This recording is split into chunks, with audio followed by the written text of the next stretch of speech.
Hello दोस्तों, आज मैं आपको बताऊंगा अकबर और बीरबल और व्यापारी की कहानी।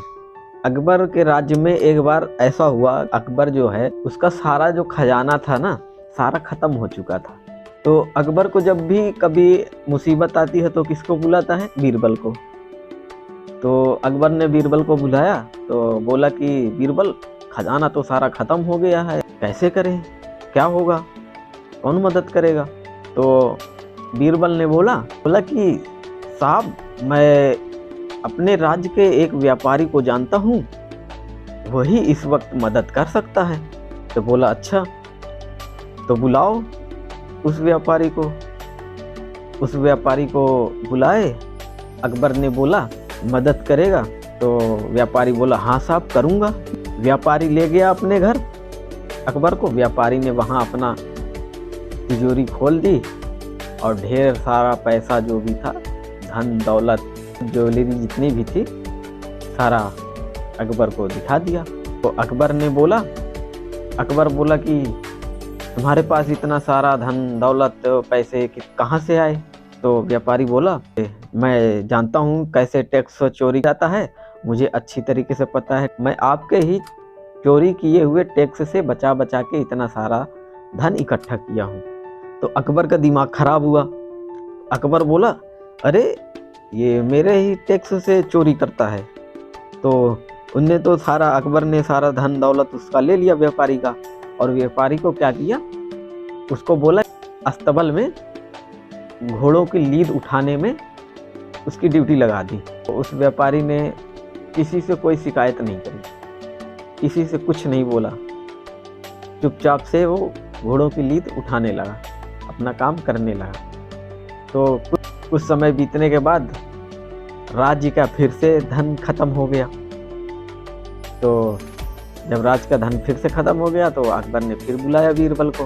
बीरबल, धन खत्म हो गया, अब ऐसे सिचुएशन में क्या किया जाए? तो बीरबल बोला वही व्यापारी ही मदद कर सकता है।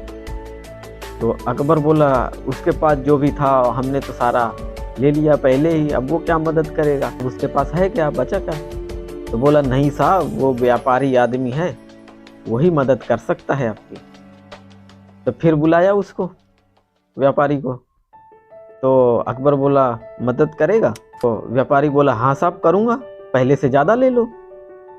बोला पहले से ज़्यादा ले लो। तो उसका दिमाग खराब हुआ, पहले से ज़्यादा ले लो। ऐसे मन में सोचा कि ये पैसा कहाँ से कमा रहा है, इसे तो घोड़ों की लीद उठा रहा है मेरे यहाँ, इतना सारा धन कैसे इकट्ठा कर लेगा? फिर उससे पूछा कि इतना धन कैसे इकट्ठा किया? तो उसने बोला कि साहब, जितने भी आपके दरबारी लोग हैं ना, ये सारे भ्रष्टाचारी हैं। तो मैंने इनसे बोला कि जितनी भी मुद्राएं हैं, सामान है, टैक्स है, मुझे देते जाओ, नहीं तो मैं तुम्हारी पोल खोल दूंगा। तो बोला अच्छा ऐसे है। अकबर का माथा गर्म हुआ, तो वहाँ से नौकरी हटा के समुद्र के किनारे भेज दिया। उसको समुद्र के किनारे भेज दिया कि जा, अब तेरी ड्यूटी होगी, जितना भी सारा दिन में जहाज आएंगी, कौन आ रही है कौन जा रही है, जितनी भी आ रही हैं और जा रही हैं जहाजें, उनका तुझे हिसाब देना है। फिर भी उस व्यापारी ने, बेचारे ने कुछ नहीं बोला। तो साल 6 महीने बीतने के बाद खजाना खत्म हो गया। तब खजाना खत्म हो गया तो फिर बीरबल को बुलाया। बोला बीरबल, खजाना तो फिर खत्म हो गया, अब कैसे किया जाए? बीरबल बोला साहब, व्यापारी ही काम आएगा आपके, वही आपकी मदद कर सकता है। तो अकबर बोला अब वो मदद कैसे करेगा, उसको तो हमने पहले ही निचोड़ लिया, तो अब वो मदद कैसे करेगा हमारी? अकबर बोला कि उसको तो हमने पहले ही निचोड़ लिया, अब उसके पास बचा क्या है, अब वो हमारी मदद कैसे करेगा? तो वो बोला, बीरबल बोला नहीं साहब, वो व्यापारी आदमी है। जब देश की इकोनॉमिक खराब होती है ना, तो इस देश का व्यापारी ही काम आता है। अच्छा ऐसी बात है?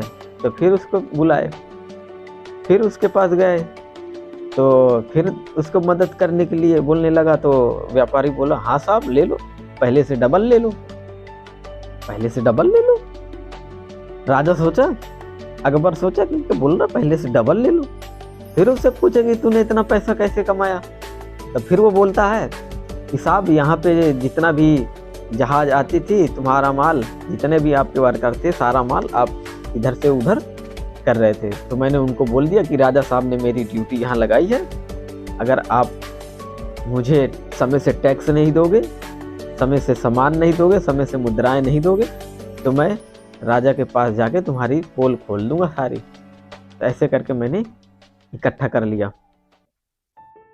तो बोला अच्छा। तो राजा भी मन में सोचा कि क्यों ना मैं इस व्यापारी को बार बार परेशान करने से अच्छा है मैं अपने सारी सेनापति को मैं सुधारूं, जितने भी काम करने वाले हैं उन पे सुधार करूं, इसलिए मेरा जो राज्य का जो बार बार धन खत्म हो जा रहा है ये भी नहीं होगा। तो इस कहानी से हमें यही सीख मिलती है दोस्त, कि यदि आपका भी कहीं पर भी कुछ नुकसान हो जाता है या कोई लॉस हो जाता है, बिजनेस में हो या किसी कारणवश आप लॉस में चले जाते हैं, तो आप जो है ना उसी को लिए हमेशा रोते रहते हैं कि अरे मेरा तो नौकरी चली गई, मेरे तो इतने पैसे वहाँ डूब गए, मेरा इतना वहाँ नुकसान हो गया।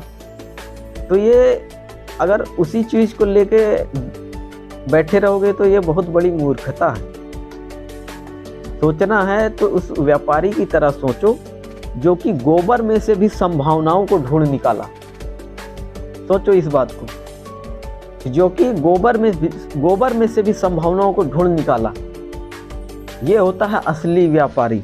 कितना भी नुकसान हो जाए आप खुद बच गए ना, यही बहुत बड़ी बात है। आपका कितना भी धन दौलत बर्बाद हो गया इससे कुछ फर्क नहीं पड़ता, आप बच गए ना, आप फिर से कमा लोगे, फिर से कितनी भी धन दौलत आप इकट्ठा कर लोगे।